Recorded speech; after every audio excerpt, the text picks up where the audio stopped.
Before we start, viewer discretion is strongly advised. This story contains disturbing material and is meant purely for educational and entertainment purposes. What you're about to hear is the federal courtroom testimony from the Sean Diddy Combs trial as reported by Inner City Press. And let me tell you, nothing could have prepared that courtroom, or the world, for what Leonardo DiCaprio revealed next. This wasn't some dramatic film role or movie press junket. This was real. The cameras weren't allowed inside the courtroom, but that didn't matter. Outside, reporters were scrambling to get every detail. The air was heavy, and tension buzzed like static. Then the door opened. Leonardo DiCaprio walked. In the moment he entered, the energy in the room cracked. He wasn't smiling, he wasn't waving, he was solemn, nervous, and visibly shaken. One of the most famous actors alive, beloved for his Oscar-winning roles and environmental work, was about to pull back the curtain on a nightmare that most people thought only existed in conspiracy theories. He didn't speak like an actor, giving a performance. He spoke like a man haunted by something he couldn't unsee. He sat down slowly, took a breath, and locked eyes with Diddy across the courtroom. "I've been to a lot of strange parties in Hollywood," he said. "But this one was different. It was planned, orchestrated." He started describing the night that changed everything. It began with what sounded like your average ultra-exclusive celebrity party at a remote mansion, surrounded by tight security flown in on private jets. Leo thought it'd be glamorous, networking, luxury, familiar faces. Instead, he walked straight into a nightmare. At first, it had all the usual glitz, champagne, beautiful people, velvet ropes, but something felt off. DiCaprio said he noticed areas guests weren't allowed to enter.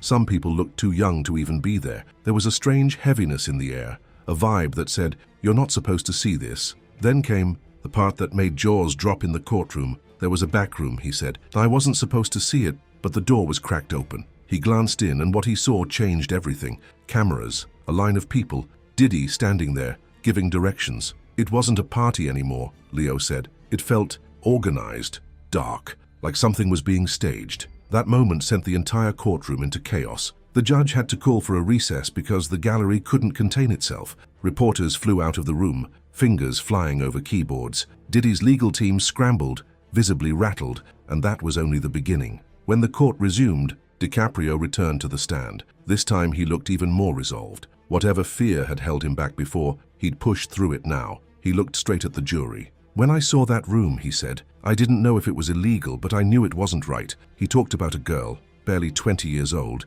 sitting alone on a red couch, surrounded by older men. She looked up at him, and in that split second, Leo said her eyes begged for help. "That look never left me," he whispered. He kept going. He talked about how tight security was, how you couldn't wander. If you did, someone in a black suit would gently steer you back to the main areas. You were constantly watched, and by midnight, things got even weirder. Celebrities vanished. When they reappeared, they looked pale, confused, disoriented. "It didn't feel like a party," he said. "It felt like people were being processed." He even tried to leave early, but was told his driver was delayed. Then, someone in a suit came up to him, smiled, and said, "Mr. DiCaprio, we respect you too much for you to walk out like this. Let us escort you to the lounge." He was taken to a glass-walled room. No phone signal, no explanation, just jazz music playing and a silent bartender. He sat there for over an hour, alone. Eventually, he was allowed to leave. But he didn't tell anyone. Not his publicist, not his agent, not his closest friends. "Because I didn't think anyone would believe me," he said. But now, with this trial happening and the truth finally starting to leak out, he realized he couldn't stay silent anymore. And if you've made it this far, I've got a question for you. If you were in Leo's shoes, would you have said something back then? Or would the fear of being silenced have stopped you too? Let me know in the comments, and just so you know, I always reply. As the courtroom settled back down, Leonardo DiCaprio leaned forward, steady but shaken, ready to continue. But this wasn't just storytelling.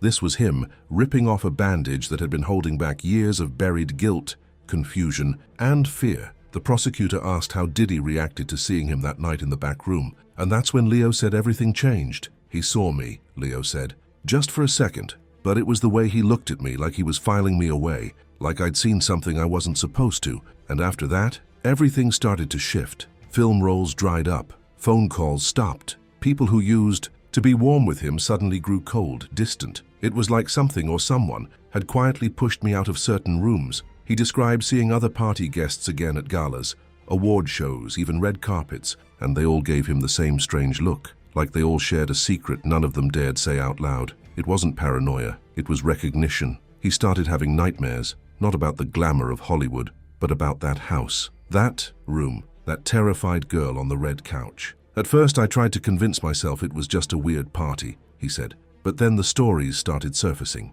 Cassie's lawsuit, the whispers, the missing people. And then came the call, anonymous, late at night. The voice said, "You saw more than you should have. Let it die, Leo." Click. "I didn't tell anyone about that call," he said quietly. "Not my agent, not my friends, no one." But sitting in court now, he couldn't keep it in anymore. This wasn't just about a party, it was a system, and the prosecutor wasn't done. They asked him, "Did anyone ever explain what was really happening at these parties?" Leo nodded. "I didn't want to know," he admitted, "but someone told me anyway." A fellow actor, whose name he kept private for safety reasons, pulled him aside a few days after the party. The actor told him, "You were lucky you left." "Hurley, those parties aren't about fun, they're about control, blackmail, and lists." Leo looked at the jury, then back at Diddy. He said there was a list, a real one, of everyone who had ever been filmed, compromised, or caught in something.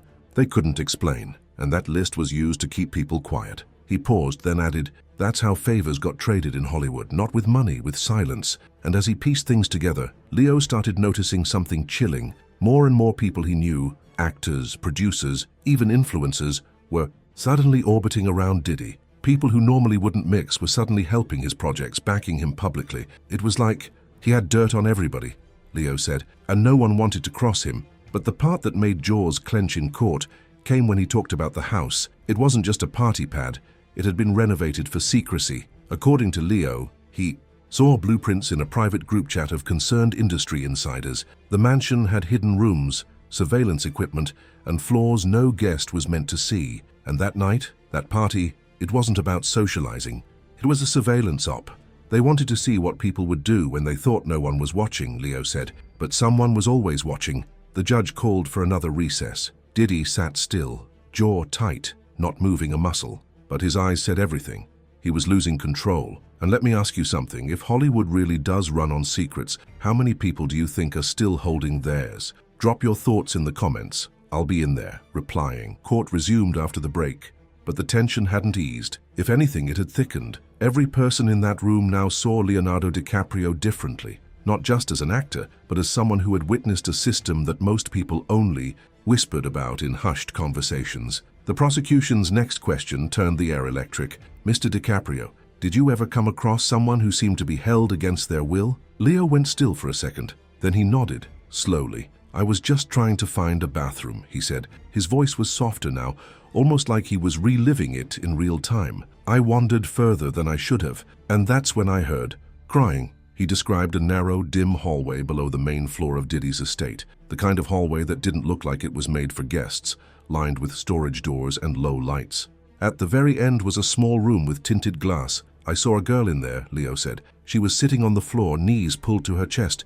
She was crying. He said she couldn't have been more than 18. I opened the door just a crack and asked if she was okay. Her reaction? Pure panic. She looked up and shook her head fast. Then suddenly someone was behind him, a man in a suit, security. He slammed the door shut and told me, 'Wrong floor, Mr. DiCaprio. You didn't see nothing. Go back upstairs.' Leo tried to report it. He really did. But no one would touch it, he said. Not a single studio, not one journalist, not even my own team. Weeks went by. He couldn't focus. He had flashbacks. He started skipping events, losing sleep, pulling away from friends. I became obsessed with trying to find out who she was, he admitted. But it was like she didn't exist. No records, no names, nothing. That's when the realization hit him like a brick wall. Someone had the power to erase people. And if someone could do that, then what else were they capable of? The prosecution pressed again. Do you believe Mr. Combs was aware of the basement area and what was happening down there? Leo didn't hesitate. It wasn't just his house, it was his design. Nothing happened in that mansion without his say-so. That line? It changed the courtroom. The energy shifted. Leonardo wasn't just giving testimony anymore. He was speaking for all the people who never got the chance, for everyone who got erased. Then came the most unexpected moment of the day. The prosecution asked, "Do you recognize the term lighthouse in connection with Mr. Combs' events?" Silence. Leo nodded. That was the code name, he said. Everyone who was deep in Diddy's circle knew it. You didn't talk about it. You didn't ask about it. But if someone mentioned the lighthouse, You knew what it meant. He recalled a conversation with a major music exec, someone high up, powerful. The guy leaned in and said, "You've been to the lighthouse. Now you know." And Leo did know. The name made sense, he explained, because once you saw what happened inside it, you couldn't unsee it. It was like looking from a tower. You saw everything, but it also meant you were part of it now. Then the courtroom stopped breathing.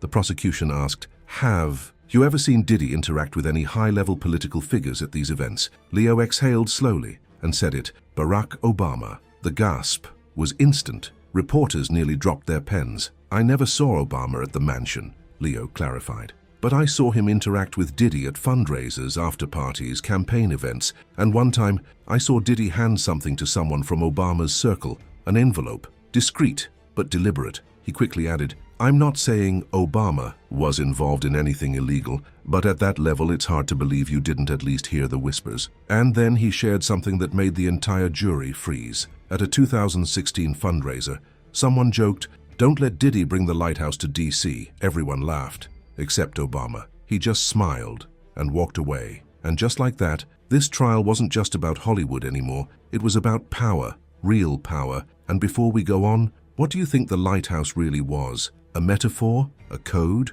Or something far more sinister? Drop it in the comments. I'm reading all of them. The courtroom hadn't even recovered from the last bombshell when the prosecution pulled out something that would blow the lid off everything. An unmarked, sealed manila envelope. As soon as Leonardo saw it, his entire body shifted. His eyes locked on it like a ghost had walked into the room. "Is that the file?" he asked quietly. The attorney nodded. Leo exhaled hard. Then he turned to the jury and said, "This file wasn't supposed to exist, but it does. And what's inside? It's why I'm here." He explained how he got it.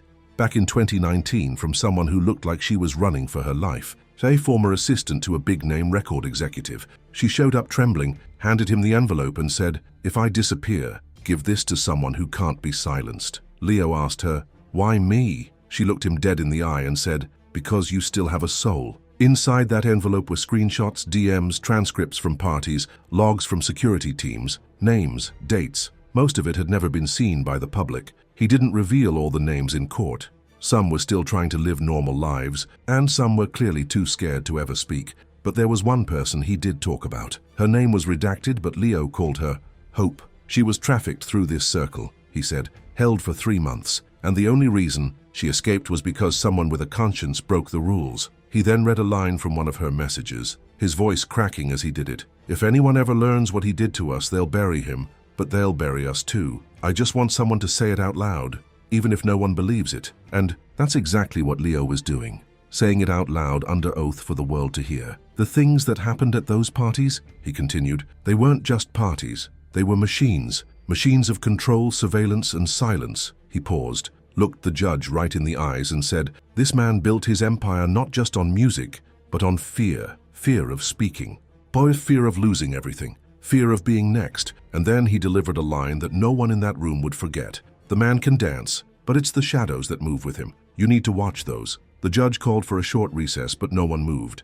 No one spoke. Diddy sat rigid at the defense table, his complexion visibly paler than before. His attorneys shuffled papers. One of them whispered frantically in his ear. Diddy slammed a hand down on the table. He stood. With the judge's permission, his lawyer requested a private sidebar. No one heard what was said. But when they returned, the energy in the room had shifted. Something had cracked. The prosecution rose again and asked Leonardo DiCaprio for one final statement. He cleared his throat, took a breath. "I'm not here because I hate Sean Combs," he said. "I'm here because I believe in accountability. I believe in light." He looked straight at Diddy and continued, "This trial isn't about fame. It's not about Hollywood. It's about a system that let one man do anything he wanted for decades just because he was rich, connected, and untouchable." Then he leaned forward slightly and said, "You once told me that the only thing people care about is the party. Well, the party's over, and now it's time to clean up the mess." The room went completely still, and then, out of nowhere, Diddy muttered something, caught just barely by a courtroom mic. "This ain't over. None of this is real. They're all actors." Without missing a beat, Leo turned to him and said, softly, "Then you finally understand what it's like to be in one of my movies, only this time you don't get a script." The judge banged the gavel and adjourned for the day. And for the first time in this entire trial, Diddy didn't look like the man in charge. He looked like a man who knew the story was no longer his to write. As Leonardo DiCaprio left the courtroom, escorted by police, he didn't stop for cameras. He didn't wave, he didn't say a word, but his silence this time wasn't fear. It was power, the kind of power that comes from finally telling the truth. As Leonardo DiCaprio stepped past the gallery, flanked by armed security, the weight of everything he had just said hung heavy in the room. No applause, no gasps this time, just a stunned, breathless silence. People weren't sure if they'd just witnessed a testimony or a reckoning. He didn't look at Diddy, he didn't look at the press, but just before stepping through the courtroom doors, he turned to face the room one last time. "I want to leave one thing on the record," he said, steady, composed. "This story, my story, isn't just about me. It's not about scandals or celebrity or even headlines. It's about the people who don't get to sit in this chair, the ones who didn't survive long enough to speak, the ones still hiding behind that curtain, scared to death that no one will believe them." He wasn't just speaking to the court anymore, he was talking to Hollywood, to the industry, to the entire culture that had kept these shadows hidden for so long. "For decades," he continued, "this town has been built on a lie that power justifies abuse, that if you want to make it, you have to be quiet, that success comes at a price you're not allowed to question." He shook his head. "But that lie, it's crumbling, not with outrage, not with revenge, but with truth." He paused. I stayed. Quiet for years because I was afraid I'd lose everything. But the truth is, I never had anything if I didn't have myself. A soft ripple passed through the room, barely audible but deeply felt. A few people even nodded. Some teared up. Even the judge didn't interrupt. Leo nodded one last time and added, "To anyone out there still wondering if it's safe to speak, if it's worth it, let this moment be your answer." He stared directly into the camera facing the courtroom. "The silence is over. We're not afraid anymore." And with that, he walked out. No entourage, no spin team. Just a man who had finally decided to stop pretending everything was okay and told the world what he saw, exactly as it was. Back inside, Diddy's team scrambled. His attorneys looked visibly shaken. A new energy was pulsing through the courtroom, and not the kind you can control with press statements or hush money, because now it wasn't just about one man on trial, it was about everyone who helped protect him. Viewers, what do you think this means for the rest of the trial? Should other stars come forward now that Leo has spoken? And do you think the lighthouse hidden? Let me know in the comments. I read and reply to everyone because if we're going to break the silence, we're going to do it together. And trust me, what's coming next? Hollywood's not ready.